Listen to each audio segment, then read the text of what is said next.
প্রথমে পেঁয়াজগুলো বেটে নেবো। পেঁয়াজগুলো বাটা হয়ে গেছে, এবার আদা রসুনগুলো কেটে নেবো। আদা রসুনগুলো বাটা হয়ে গেছে, এগুলো সব একসাথে কেটে নেবো।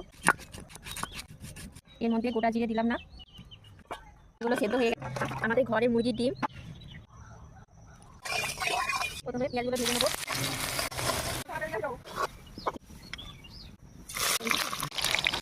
কড়াইশুঁটিগুলো ভেজে নেবো। পেঁয়াজ বাটা,